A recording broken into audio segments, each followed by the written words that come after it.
हम हर दिन प्रभु को कितना समय देते हैं। यहाँ पे परमेश्वर के दास ने एक सभा में, एक सम्मेलन में एक सवाल उठाया। यहाँ पर हर एक जो प्रतिदिन 30 मिनट तक प्रार्थना करता है वे अपना हाथ उठाए।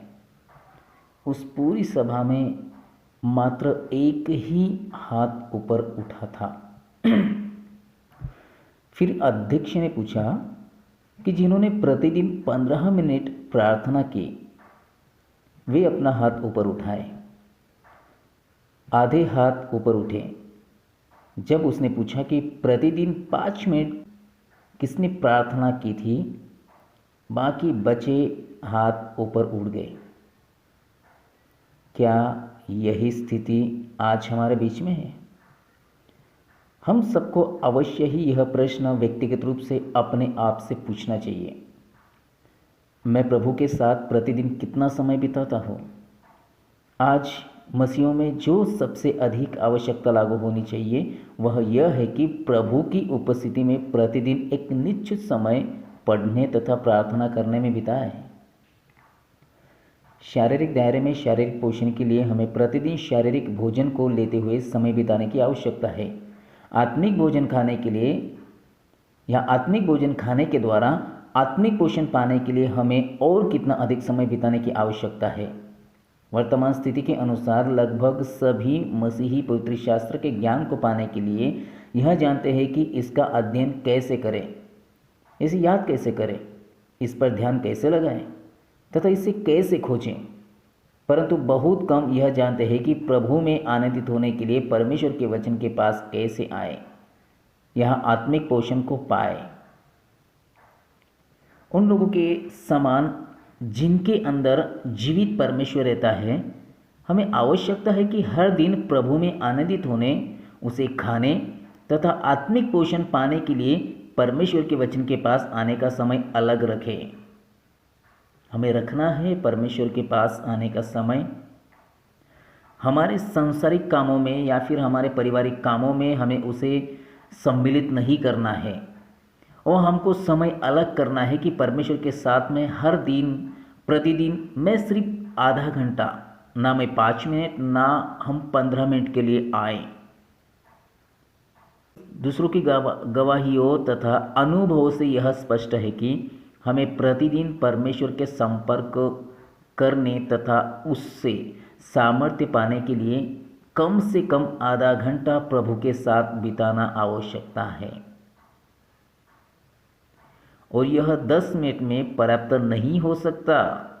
सचमुच समुचित रूप से पढ़ने तथा प्रार्थना करने के लिए एक लंबे समय की आवश्यकता पड़ती है। यहाँ तक कि पढ़ने तथा प्रार्थना करने के लिए आधा घंटा बहुत कम है, परंतु निश्चित रूप से हम प्रतिदिन उसके वचन को पढ़ने तथा प्रार्थना करने के लिए प्रभु के साथ आधा घंटा बिता सकते हैं। और इसके लिए सबसे अच्छा समय सुबह का होता है। जब हम सुबह सुबह उठते हैं तब सुबह का समय सबसे अच्छा होता है कि हमें प्रतिदिन पूरे 7 दिन परमेश्वर में उसके सानिध्य में हमको आधा घंटा समय बिताना है, पवित्र शास्त्र को पढ़ने के लिए और साथ में प्रार्थना करने के लिए। 30 मिनट के दौरान हमें ज्ञान, किसी संदेश, कोई गतिविधि या किसी कार्य आदि के बारे में भूल जाना चाहिए। आवश्यक ही इस बात को भूल जाना चाहिए तथा हमारा पूरा ध्यान प्रभु की उपस्थिति में बिताए गए समुचित और पर्याप्त समय में होना चाहिए। परमेश्वर का पुत्र होने के नाते यह प्रतिदिन का पहला तथा मुख्य अनुभव है जिसमें हर एक मसीही को लाया जाना चाहिए। प्रत्येक दिन कम से कम 30 मिनट हमें अवश्य सीखना चाहिए कि हम अपने मस्तिष्क का प्रयोग बहुत अधिक न करें, परंतु मात्र प्रार्थना सहित पढ़ने में आत्मा का प्रयोग करें। किसी भी मसीही के लिए यह संभव है कि वह प्रतिदिन प्रभु की उपस्थिति में 30 मिनट से कम समय बिताए तो वह आत्मिक रूप से पर्याप्त तथा भरपूर हो, यह एक स्थिर सिद्धांत है, लेकिन परिपूर्ण सिद्धांत नहीं है, क्योंकि हम जितना कम समय प्रभु में बिताएंगे हम उतने ही आत्मिक ज्ञान में और जो परमेश्वर हमें देता है आत्मिक रूप से, उसमें हम कम पड़ जाते हैं। क्या कोई हृष्टपुष्ट हो सकता है जो प्रतिदिन न खाता हो? अगर हम प्रतिदिन भोजन नहीं करेंगे तो हमारी तबीयत या हमारी सेहत कभी नहीं बन सकती है। इसलिए आत्मिक रूप से हमारी सेहत बनाने के लिए हमें प्रतिदिन हर दिन प्रभु को कम से कम आधा घंटा यानी कि 30 मिनट समय देना हमको जरूरी है, इसलिए कि हम समझ ज्ञान में और परमेश्वर के वचन में धष्टपुष्ट हो जाए। यदि हम इसे समय के लिए एक अंतराल तक रखेंगे तो प्रभु हम में एक बड़े बदलाव का कार्य करेगा। देखो, जब तक हम प्रभु को समय नहीं दे सकते हैं, हमारे अंदर जो प्रभु चाहता है वो बदलाव कभी भी नहीं आ सकता। 10 मिनट, 5 मिनट, 15 मिनट से कुछ नहीं होने वाला, क्योंकि प्रभु आपसे और आपके मन से बात करना चाहता है। वो अपनी गुप्त बातों को आपके सामने रखना चाहता है। इसलिए मसीह के लिए हमारा अनुभव गहरा होगा और अंततः हमारा प्रभाव दूसरों के प्रति प्रभावी होगा। हमारे बीच संपूर्ण स्थिति मूल रूप से बदल जाएगी। ऐसा शिक्षा, अध्ययन तथा उपदेश से नहीं होगा, परंतु प्रभु से संपर्क करने से होगा। हमें आवश्यक कि इस समय को प्रभु के साथ बिताने के लिए मूल्य अदा करना होगा, ताकि हम आत्मिक उन्नति पा सकें।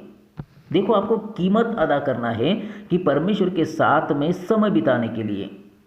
अगर आप कुछ कीमत अदा करने के लिए तैयार हो समय बिताने के लिए, तो परमेश्वर आपको अपने ज्ञान से भरेगा।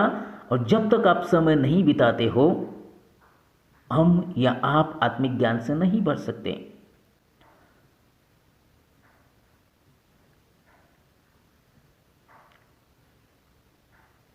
और आत्मिक ज्ञान से भरने के लिए पूरा दिन या पूरी रात हमारे पास है, लेकिन सबसे अच्छा जो समय हमको समझना है वह सुबह का समय होता है। सुबह हम अपने बिस्तरों पर लंबे समय तक उगते न रहे। सोना नहीं है लंबे समय तक। एक वॉचमैन ने हमें बताया था कि यदि हम अपने बिस्तर से प्रेम करते हैं, हम कभी प्रभु से प्रेम नहीं कर सकते। हमारे सब के बीच एक वास्तविक संघर्ष है, जिसमें हमें प्रभु को चुनना है या अपने बिस्तर को चुनना है। हमें चुनना है कि मैं बिस्तर को चुनना चाहता हूँ या प्रभु को चुनना चाहता हूँ। अगर जो प्रभु को चुनता है तो लंबी समय तक नहीं, लेकिन सुबह की सुंदर किरणों के साथ में वह पवित्र शास्त्र लेके प्रभु में कम से कम 30 मिनट बैठने वाला व्यक्ति बन जाएगा। हालेलुया। यदि प्रभु की दया और अनुग्रह के कारण हम प्रतिदिन प्रभु की उपस्थिति और अधिक समय बिताने की इच्छा करते तथा इसे स्वीकार करते हैं, तो हमें क्या करना चाहिए? हम किसी साधन द्वारा आनंद और पोषण के लिए परमेश्वर के वचन को छू सकते हैं। हमें आवश्यक ही एक बात करनी सीखनी चाहिए। हमें आवश्यक ही अपने पढ़ने को प्रार्थना में मिश्रित करना चाहिए। हम जब भी पवित्र शास्त्र को हाथ में ले पढ़ते हैं तो प्रार्थना के साथ में उसकी शुरुआत होनी चाहिए 30 मिनट तक लिए। आप 30 मिनट तक हर सुबह को बैठ रहे हो तो प्रार्थना पूर्वक उसे आपको पढ़ना है। आपको उसको मिश्रित करना है, प्रार्थना और आपकी पढ़ाई को। हमें आवश्यक कि प्रभु के संपर्क बाइबल के पढ़ने में प्रार्थना को मिलाकर करना चाहिए। अगर आपको प्रभु से संपर्क करना है तो आप बिना पढ़े प्रभु से संपर्क नहीं कर सकते, क्योंकि परमेश्वर ही वचन है और वह वचन के द्वारा आपसे बात करता है। इसलिए जब प्रभु से आपको संपर्क करना है तो आपको जब पवित्र शास्त्र पढ़ना होगा, जब सुबह में आप सुबह उठ के आधा घंटा 30 मिनट पवित्र शास्त्र को पढ़ते हैं, तो इसमें प्रार्थना को समावेश करना है, प्रार्थना को सम्मिलित करना है। इसलिए कि प्रभु आपको उस वचन के द्वारा प्रार्थना में आपसे, आपके मन से, आपके हृदय से, आपके मस्तिष्क से बात करे, आपके विचारों के साथ में वह बात करे। इस कारण एक नया शब्द प्रार्थना पढ़ना प्रयोग किया गया है। हमें आवश्यक ही वचन का प्रार्थना या पढ़ना करना चाहिए। यस, पहला, प्रभु से स्वेच्छा से एक छोटी प्रार्थना करने से आरंभ करें। फिर अपनी बाइबल खोलिए तथा पढ़ना आरंभ कीजिए। जब आप पढ़ रहे हो, प्रभु को स्वेच्छा से उस बात पर प्रतिक्रिया दीजिए जिसे आप पढ़ते हैं। आप जो भी कुछ पढ़ रहे हैं, प्रभु से कहिए कि प्रभु मैं यह अध्याय और इस आयत को पढ़ रहा हूं, ताकि प्रभु आपको उस वचन के द्वारा उस आयत को और उस अध्याय को समझाए। जब आप पढ़ रहे हो, प्रभु को स्वेच्छा से उस बात पर प्रतिक्रिया दीजिए जिसे आप पढ़ते हैं। प्रार्थना से पहले बहुत से पदों को मत पढ़िए। आदत सी हो जाती है, प्रार्थना करने से पहले बहुत से पदों को पढ़ लेते हैं और उसके बाद में प्रार्थना करते हैं। उससे हमें कुछ मिलने वाला नहीं है, क्योंकि प्रभु का वचन कहता है बहुत से पढ़ना शरीर को थका देता है। इसलिए आपको थकान में जाना नहीं, और इसलिए आपको पढ़ने से पहले प्रार्थना करना है। चाहे 2 मिनट की हो, 5 मिनट की हो, 10 मिनट की हो, आपको प्रार्थना के साथ में पढ़ाई को जारी रखना है। हर दिन प्रतिदिन 30 मिनट के लिए आपको प्रार्थना करना है। प्रार्थना करने के बाद में आपको पढ़ाई शुरू करना है। आपको प्रार्थना करना है, प्रार्थना करने के बाद में पढ़ाई शुरू करना है। आपको प्रार्थना करना है, प्रार्थना के बाद में पढ़ाई शुरू करना है। प्रार्थना जब आप करते हो तो प्रार्थना करने के समय पे आप किस चीज़ को पढ़ रहे हो, उसके लिए प्रभु से आप विनती करें कि वो आपको समझाए और वो चीज़, वो बात, वो वचन, वो अध्याय आपको समझे। जैसे कि एक बड़ा परिच्छेद या एक लंबा खंड जब आप पढ़ रहे हैं तो प्रार्थना द्वारा प्रभु को प्रतिक्रिया दे। आप कहे प्रभु से कि मैं यह खंड को, यह अध्याय को, यह वचन को पढ़ना चाहता हूं, प्रभु मुझे समझाने के लिए आप मुझे सहायता करिए। वो आपकी पुकार सुनने के लिए तैयार है। और ज़्यादातर जब हम प्रार्थना करने के लिए पढ़ने से पहले बैठते हैं तो हम बहुत लंबी प्रार्थना करते हैं। लंबे वाक्यों वाली प्रार्थना को करने का प्रयत्न ना करें, क्योंकि प्रभु जानता है कि आप मुझे क्या कहना चाहते हो।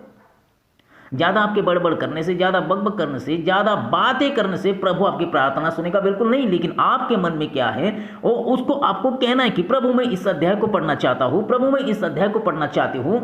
मुझे इस वचन के द्वारा, मुझे इस आपके वचन के द्वारा इस अध्याय को समझने के लिए आप मुझे सहायता और मदद करिए। आपको परमेश्वर सहायता और मदद करे जब तक आप यह छोटी सी प्रार्थना नहीं कर सकते, क्योंकि आपको वही कहना है जो आपके अंदर, आपके भीतर चल रहा है। तथा बहुत सी बातें के लिए प्रार्थना ना करें, क्योंकि आपके अंदर जो बात है पढ़ाई के लिए, मैं बाइबल पढ़ना चाहता हूँ प्रभु, मैं बाइबल पढ़ने के लिए बैठ रहा हूँ, मैं इस अध्याय को पढ़ रहा हूँ, मैं इस अध्याय के लिए प्रार्थना करता हूँ कि प्रभु मुझे समझाए। प्रभु से अपने लिए कुछ करने के लिए कहो।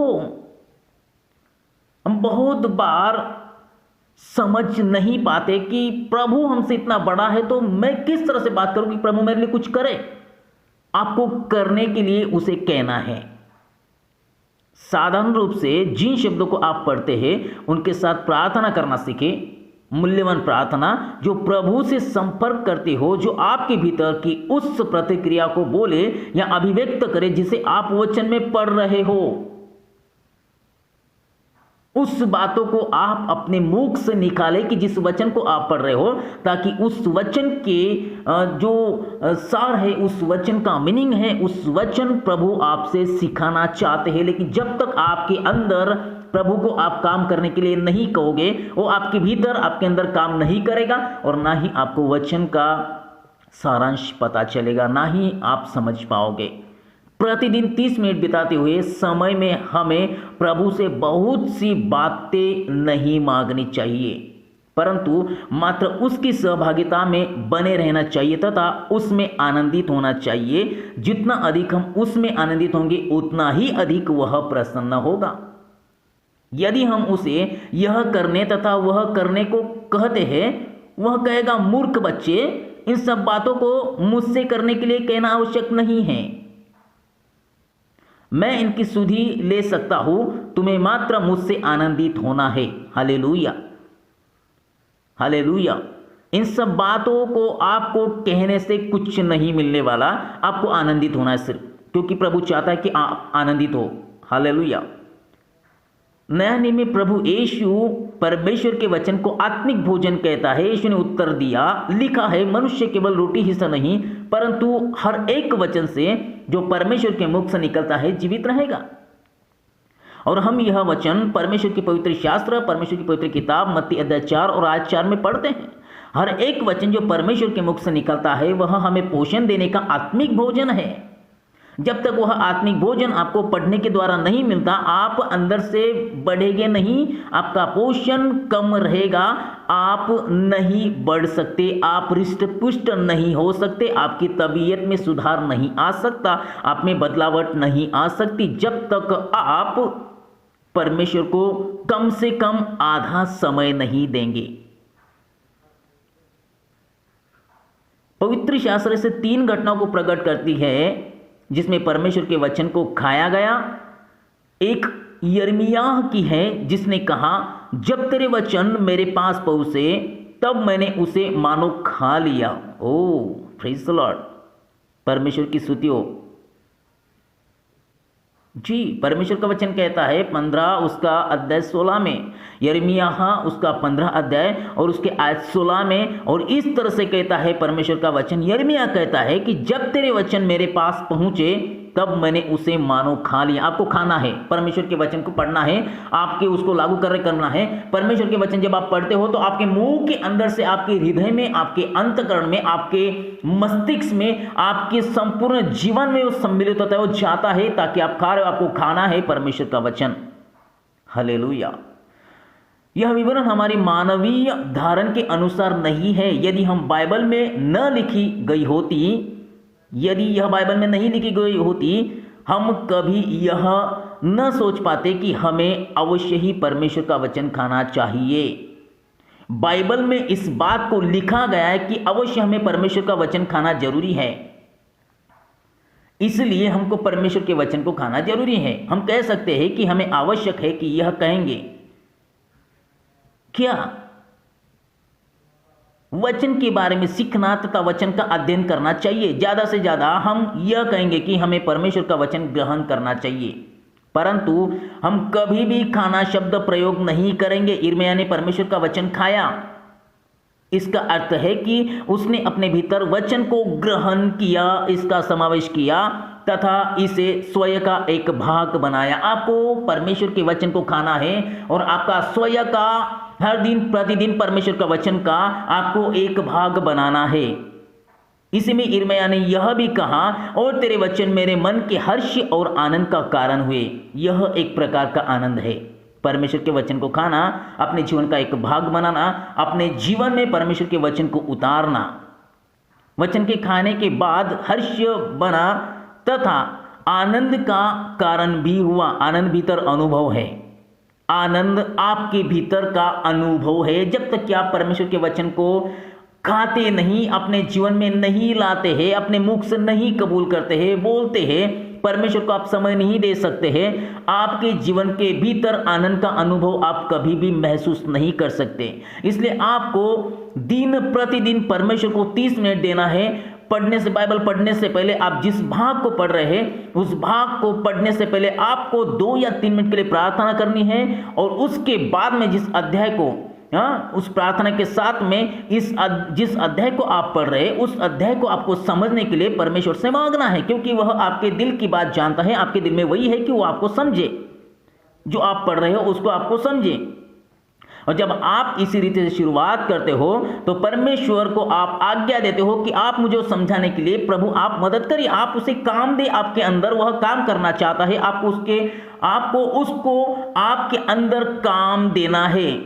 और जब आप इस रीति से यिर्मयाह के जैसा जब आप उस वचन को उठाते हैं, अपने जुबान पे रखते हैं और उसके बाद में खाते हैं, अपने पेट में जाता है, आपको मालूम है इसे अपने भीतर समाहित करने के बाद अपना बना लेने पर यह हमारे भीतर आनंद बनता है तथा बाहर से हर्ष बनता है। हालेलुया। तब आप बाहर से हर्ष पाओगे और अंदर से आनंदित रहोगे।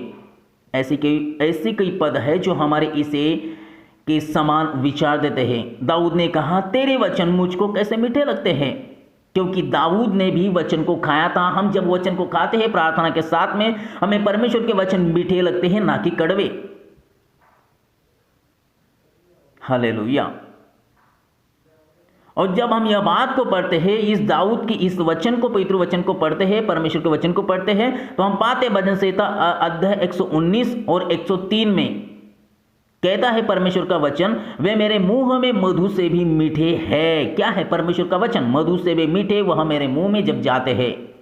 वचन एक आनंद है और यह हमारे लिए मधु से भी मीठा तथा सुखदायी है। इस सभी पदों में से हमें पता चलता है कि परमेश्वर का वचन मात्र हमारे सीखने के लिए ही नहीं है, परंतु इससे भी अधिक हमारे चखने, खाने, आनंद मनाने तथा पचाने के लिए है। और जब हम इस तरह से कृत्य करते हैं तो परमेश्वर हमें अंदर से भी तंदुरुस्ती देता है, हम अंदर से भी चंगाई पाते हैं, आनंद पाते हैं, और बाहर से भी हम वैसे दिखते हैं कि जैसे एक अच्छा खाना खाने वाला या फिर एक जिम में जाने वाला एक बॉडी बिल्डर, जैसे वो पूरी तरह से तंदुरुस्त है और पूरी तरह से बाहर से भी अच्छा दिख रहा है, उसी तरह से जब हम परमेश्वर के वचन को खाते हैं और हम अंदर से भी और बाहर से भी आनंदित होते हैं। प्रभु इन वचन के द्वारा आप सबको आशीष करे। जितने भी सुनने वाले हैं मेरे भाई बहन, उन सबको परमेश्वर आशीष करे। और याद रखें, आपको हर दिन परमेश्वर को 30 मिनट देना है, ना कि दोपहर को, ना ही शाम को, ना ही रात को, लेकिन सुबह को। हालेलुया। और जब आप इस तरह से कार्य करते हैं तो परमेश्वर आपको अंदर से और बाहर से पूरी तरह से आनंदित रखता है। चाहे आपके पास खाने के लिए कुछ ना हो, लेकिन आपने परमेश्वर के वचन को आत्मिक रीति से खाया है। जिस तरह से हम रोज सुबह को नाश्ता करते हैं, दोपहर को खाना खाते हैं, शाम को खाना खाते हैं, उसी तरह से हमको परमेश्वर के वचन हमारे सामने रखने हैं, प्रार्थना के साथ में उसे अपने जुबान पे रखने हैं, खाना है, गले के अंदर उतारना है, हमारे पेट में डालना है।